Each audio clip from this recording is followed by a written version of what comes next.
Kak, mau nanya, aku sering dibilang tolol, bodoh, dan sering dibanding-bandingkan oleh orang tuaku sendiri. Mengapa aku hidup?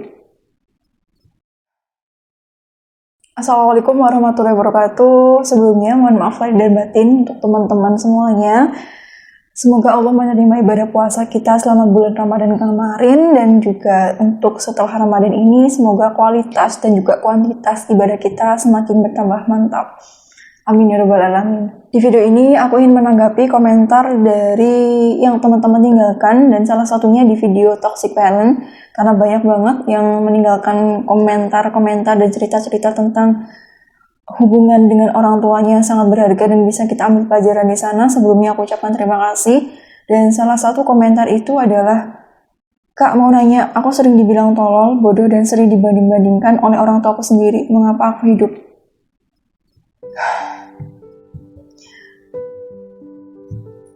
Aku pikir aku nggak akan cukup kalau misalkan cuman bales di kolom komentar aja di situ, jadi aku jawab atau tanggapin langsung di sini.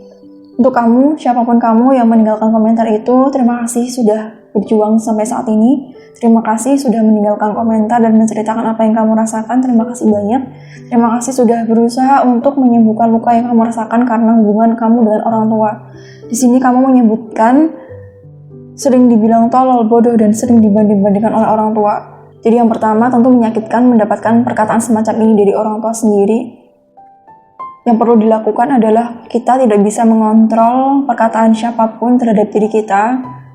Tidak peduli seberapa keras pun kita berusaha, yang kita jadikan patokan untuk berbuat baik itu bukan respon mereka terhadap perbuatan baik yang kita lakukan. Karena ketika kita menggunakan itu sebagai tujuan kita untuk melakukan kebaikan atau berbuat sesuatu, cenderung akan menghasilkan kekecewaan. Karena kembali lagi, bagaimana perilaku orang terhadap diri kita atau apa yang dikatakan orang lain terhadap diri kita itu tidak bisa kita kendalikan, terlepas itu dari orang tua kamu sekalipun atau orang lain. Memang sih ketika mendengarkan itu kita tidak bisa menutup telinga kita, dalam arti nggak bisa yang benar-benar nggak mendengarkan, karena di situ kita juga hidup bersamanya, berada dalam sebuah rumah misalnya, pasti dengarlah. Yang bisa kita lakukan di sini adalah mencoba untuk merubah mindset kita ketika kita mendapatkan perkataan semacam ini. Orang tua kita berkata seperti ini terhadap diri kita, barangkali sebelumnya beliau juga mendapatkan perkataan yang sama atau cara memperlakukan yang sama dari nenek kakek kita kepada mereka. Sehingga tanpa sadar luka yang ada dalam hati orang tua kita yang tidak mereka sadari itu masih ada sampai sekarang, sehingga akhirnya mereka melakukan hal yang sama ke diri kita. Karena kebanyakan apa yang dilakukan oleh anak itu meniru dari orang tuanya. Jadi kamu bisa berpikir seperti ini untuk lebih bisa memaafkan diri kamu sendiri dan lebih bisa memaafkan orang tua kamu untuk melegakan hati kamu. Kalau orang tua kamu berkata seperti itu, mungkin saja karena mereka juga mendapatkan kelakuan yang sama dari nenek kakek kamu misalnya. Sehingga tanpa sadar, pola asuh mereka terhadap diri kamu juga sama. Menggunakan kata-kata kasar untuk mendisiplinkan katanya, memperlakukan sesuatu yang menurut kamu gak perlulah kayak gitu, untuk mendisiplinkan, untuk kebaikan kehidupan kamu, agar kamu menjadi orang yang hebat. Karena disiplin, biar gak seenaknya dengan perkataan-perkataan yang tanpa sadar dari mereka itu menyakiti perasaan kamu. Karena barangkali ketika orang tua habis berkata seperti itu ke anaknya, mereka merasa bersalah, namun cukup gengsi untuk meminta maaf, karena masih ada luka tadi.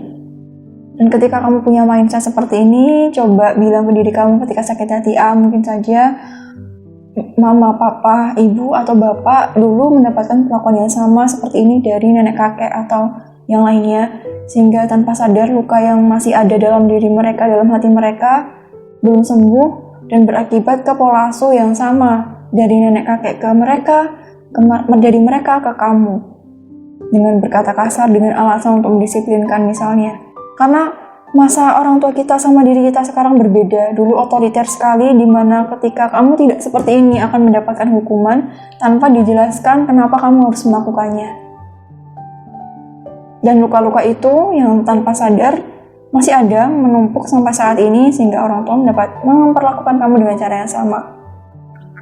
Jadi gunakan mindset seperti itu pelan-pelan kalau kamu sakit hati, biar kamu lebih mudah memaafkan diri kamu. dan tidak terus-terusan menyalahkan diri, karena kembali lagi di sini tetaplah bersikap baik.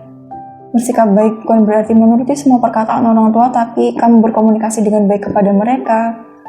Jadi tetaplah bersikap baik kepada mereka dan jangan membalasnya dengan perkataan yang lebih buruk apalagi, karena itu tidak akan ada gunanya. Hanya akan menyakiti diri kamu sendiri dan menimbulkan penyesalan di kemudian hari. Karena dari pengalaman pribadi, aku pernah melakukan hal yang sama dan menyesal sampai saat ini. Sekalipun aku sudah meminta maaf berkali-kali kepada orang tua, masih sekarang berusaha untuk menyembuhkan dari penyesalan yang aku rasakan karena berkata buruk. Akibat tidak bisa mengendalikan emosi dan tidak tahu kalau misalkan ada alasan semacam ini di balik perkataan buruk mereka, perilaku buruk mereka terhadap diri kita. Karena dulu aku pikir mereka melakukan itu ya karena maksudnya seperti itu. Kok nggak sayang sih sama aku? Apakah nggak pernah mikir perkataan mereka itu menyakiti aku? Dulu aku mikirnya seperti itu karena aku nggak tahu kalau misalkan pola asuh yang sebelumnya itu berpengaruh terhadap pola asuh selanjutnya. Apalagi kalau lukanya belum dimaafkan. Jadi untuk kamu, demi kebaikan diri kamu sendiri, pertama gunakan pola pikir seperti itu dan maafkan diri kamu, maafkan orang tua kamu ya. Dan yang kedua, kamu bertanya, untuk apa aku hidup? Terlepas dari perilaku buruk yang kamu terima, sakit apapun rasa yang kamu rasakan, aku tidak tahu sakit apa itu karena aku tidak mengalaminya. Dan jika kamu bertanya apakah aku memahami atau tidak, tentu tidak sepenuhnya karena aku tidak mengalami. Namun satu hal yang perlu kamu tahu, kamu bertahan sampai saat ini. Kamu terlahir di dunia, Allah izinkan kamu ada di dunia. Ada sebuah pesan yang mungkin belum kamu sadari, bahwa setiap manusia yang Allah izinkan untuk hidup di dunia ini sampai detik ini, mereka punya tugas dan peran yang mungkin belum mereka sadari atau beberapa sudah menyadarinya. Seperti di surat Az-Zariyat ayat 56, kamu bisa buka sendiri, bahwa tujuan Allah menciptakan jin dan manusia itu untuk beribadah kepadanya. Jadi ketika kita mengingat ini, sesakit apapun rasa yang kamu rasakan, kembali lagi kepada Allah Subhanahu wa Ta'ala. Kita sekarang berusaha untuk menjadi lebih baik, berusaha untuk memaafkan luka kita, untuk beribadah kepadanya. Karena kita punya peran dalam dunia ini. Kalau kamu masih merasa diri kamu tidak berguna, terlepas dari di mata orang tua atau siapa saja, ingatlah bahwa hal yang mungkin tidak kita sadari itu ada fungsinya setiap hari. Misalkan kamu lihat pohon yang kita abaikan di sekitaran kita, mereka juga punya tugas untuk membantu menjaga keseimbangan bumi ini, membantu manusia dalam bernafas dan sebagainya, menghasilkan oksigen. Allah beri tugas itu secara umumnya, meskipun ada tugas-tugas lain yang mereka miliki. Jadi tidak peduli seberapa merasa terpuruknya diri kamu pada saat ini, ingatlah kamu punya tugas hidup di dunia ini. Menjalankan peran terbaik kamu untuk terus melakukan kebaikan demi beribadah kepadanya. Insya Allah kalau misalkan kita menggunakan ini sebagai tujuan hidup kita, seberapapun rasa sakit yang kita rasakan, memang sih sakit, tapi itu akan membuat kita tumbuh menjadi orang yang lebih kuat lagi. Karena bisa jadi Allah ingin mengangkat derajat kamu dari ujian berupa orang tua pada saat ini. Jangankan ujian besar yang kamu hadapi saat ini, rasa sakit yang kamu rasakan karena perilaku orang tua terhadap kamu detik ini, sebelumnya atau sampai sekarang misalnya, tertusuk duri pun Allah sudah jaminkan untuk dihapus dosa-dosa kita.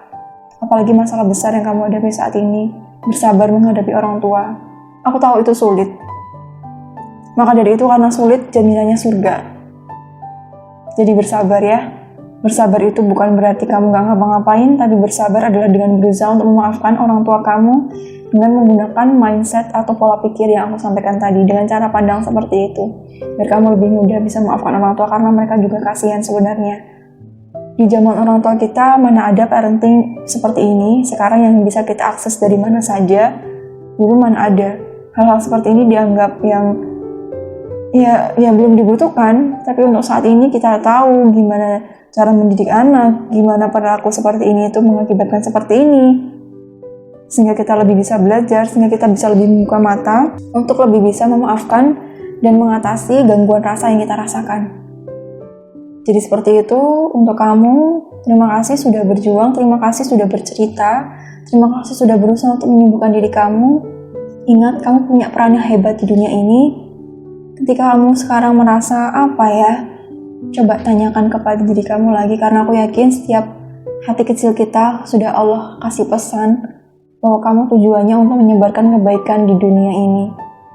Segala luka yang kamu rasakan, rasa sakit yang kamu rasakan saat ini, entah dari berbagai macam sebab apapun itu, Allah sudah beri jaminan berupa penghapusan dosa apabila kamu bersabar dan juga akan mendapatkan pahala tentunya. Dengan seperti ini Allah ingin meningkatkan derajat kamu dan terus berprasangka baik kepadanya. Sakit itu wajar, sedih itu boleh. Namun dengan tetap mencari solusi gimana ya cara aku mengatasi ini. Karena kehidupan kamu berharga, jadi mohon maafkan diri kamu dan maafkan orang tua kamu ya. Tidak mudah. Tapi aku tahu Allah akan memampukan diri kamu. Karena Allah sudah sediakan surga yang indah buat kita. Kalau kita mau bersabar terhadap ujian yang kita hadapi. Semoga bermanfaat, semoga membantu. Wassalamualaikum warahmatullahi wabarakatuh.